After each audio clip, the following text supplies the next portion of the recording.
दोस्तों, आज हम आपको फिर से एक नई कहानी सुनाने जा रहे हैं। कहानी को जरूर सुने और हमारी कहानी कैसी लगी कमेंट में जरूर बताएं।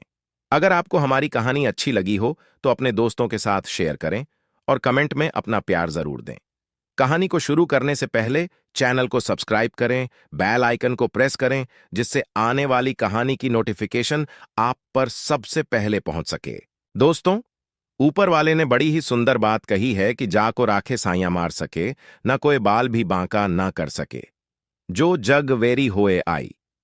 दोस्तों, आज हम फिर से एक नई कहानी को शुरू करते हैं। बहुत समय पहले की बात है। एक नगर में धर्मदास नाम का राजा रहता था। राजा धर्मदास बहुत ही धर्मात्मा राजा था। उसके राज्य में न कोई गरीब न कोई भूखा प्यासा रहता था। राजा धर्मदास के यहाँ एक ब्राह्मण था जिसे बिना काम के मंत्री जितना वेतन दिया करता था। जब ब्राह्मण बूढ़ा हो गया तो पत्नी से कहने लगा, हमको बिना काम के खाते खाते जीवन बीत गया। हमने कोई काम नहीं किया। राजा हमको राशन बराबर देते हैं, लेकिन हमसे कोई काम नहीं कराते हैं। हम चाहते हैं कि राजा के एहसानों से मुक्त कैसे हों, और हम तभी मुक्त हो पाएंगे जब हम कोई काम करेंगे। यह सोचकर ब्राह्मण राजा के दरबार में गया और बोला, हे महाराज, आपके यहां हमारा जीवन बीत गया और आज तक आपने हमसे कोई काम नहीं लिया है।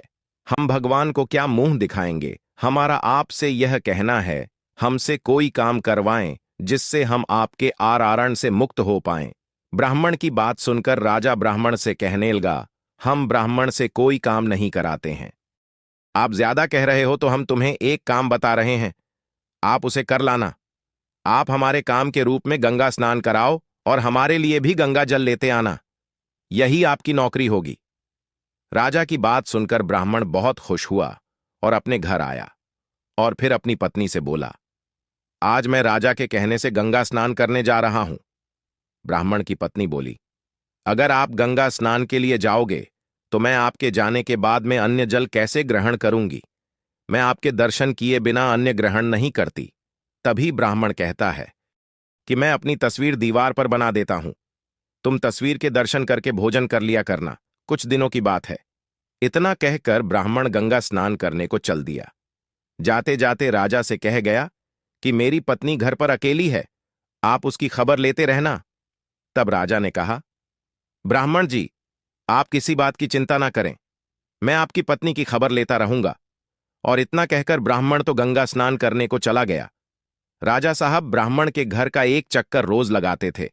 अब कई दिन बीत गए, पर ब्राह्मण गंगा स्नान करके नहीं लौटा। एक दिन की बात है, ब्राह्मण के घर के पड़ोस में आग लग गई। गांव वालों ने आग बुझाने की बहुत कोशिश की, लेकिन आग नहीं बुझ पाई और धीरे धीरे आग ब्राह्मण के घर तक पहुंच गई। उस समय ब्राह्मण की पत्नी दीवार पर बनी अपने पति की तस्वीर के दर्शन कर रही थी।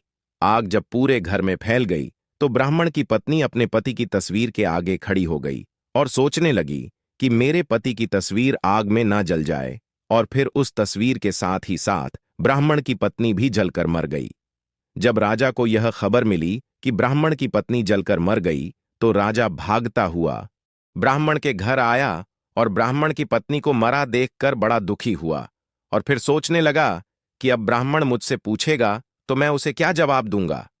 राजा इसी सोच में बैठा था कि इतने में ब्राह्मण गंगा स्नान करके लौट आया। घर आकर ब्राह्मण ने देखा कि आग में जलकर ब्राह्मण की पत्नी मर चुकी है, तो वह ब्राह्मण बहुत ही क्रोधित हुआ और राजा से बोला, हे राजा, गंगा स्नान को जाते समय मैं आपसे कहकर गया था कि मेरी पत्नी की खबर लेते रहना। आपने मेरी पत्नी की खबर नहीं ली, इसलिए आग में जलकर मर गई। मैं तुम्हें श्राप जरूर दूंगा। ब्राह्मण को क्रोधित देखकर राजा ने हाथ जोड़कर बोला, हे ब्राह्मण देव, इसमें मेरा कोई दोष नहीं है। मैंने आपकी पत्नी की खबर ली थी, लेकिन आपकी पत्नी दीवार पर बनी हुई तस्वीर को बचाने के लिए घर से बाहर नहीं निकली, इसलिए वह जल गई। अब जो होना था वो तो हो गया। आप अपने क्रोध को शांत कीजिए। मैं आपकी पत्नी को जीवित करने का उपाय करता हूं, चाहे कुछ भी हो जाए। आप बस हमें 1 महीने का समय दीजिए। इतना कहकर राजा ने ब्राह्मण की पत्नी की लाश को तेल में रखवा दी और राजा ने अपना राजकाज मंत्री के भरोसे छोड़कर अमृत की खोज में निकल गया। चलते चलते राजा एक गांव में पहुंचा। वहां घर के बाहर एक चबूतरा बना हुआ था। आराम करने के लिए राजा उस चबूतरे पर बैठ गया। उस घर में एक बूढ़ी माँ और बहू, दो प्राणी रहते थे। बूढ़ी माँ का बेटा बहुत दिनों पहले काम के लिए बाहर चला गया था, लेकिन जब से गया तब से घर लौटकर नहीं आया। बूढ़ी माँ का बेटा देखने में एकदम राजा की तरह लगता था। राजा को द्वार पर बैठा देख वह स्त्री अपना पति समझ बैठी। उसने अपनी सास से कहा, हे माँ, द्वार पर बैठा व्यक्ति ऐसा लगता है जैसे वह हमारा पति हो। यह सुनकर के बूढ़ी माँ दौड़कर घर से बाहर आई और राजा को अपना बेटा समझकर लिपट कर रोने लगी और कहने लगी, बेटा, तू इतने दिनों तक कहाँ था? तेरी याद करते करते मैं तो बूढ़ी हो गई और बहू भी दिन रात तेरे बारे में सोचकर चिंतित रहती है, पर तूने आज तक हमारी खबर नहीं ली। उन दोनों सास बहू की बातें सुनकर राजा सोच में पड़ गया कि मैं तो अमृत की तलाश में निकला था, पर यहां किस मुसीबत में फंस गया। राजा ने उन्हें समझाया कि देखो, मैं तुम्हारा बेटा नहीं हूं, तुम्हें कोई धोखा हो गया, तुम्हारा बेटा कोई और है। तुम अपने बेटे का पूरा हाल मुझे बताओ, मैं तुम्हारे बेटे को लेकर आऊंगा। बूढ़ी मां कहने लगी, बेटा, मेरा पुत्र 17 वर्ष की उम्र में अपना विवाह करके चला गया था और आज 23 वर्ष हो गए हैं। उसकी पत्नी बहुत चिंता करती है, वह अभी तक लौट कर नहीं आया। और फिर राजा कहने लगा कि तुम्हारा बेटा किस देश में रहता है। आगे इस कहानी में आप सुनेंगे कि मां का बेटा कहां पर मिला था, उस राजा ने क्या किया, कहां से अमृत लेकर आया और ब्राह्मण की पत्नी को जिंदा कैसे किया। बहुत ही सुंदर कहानी हम आगे आपको सुनेंगे। आप हमारी कहानी को पूरा जरूर सुनें। दोस्तों, इस कहानी का दूसरा भाग हम कल आपको लेकर हाजिर होंगे। बोलो राधे राधे।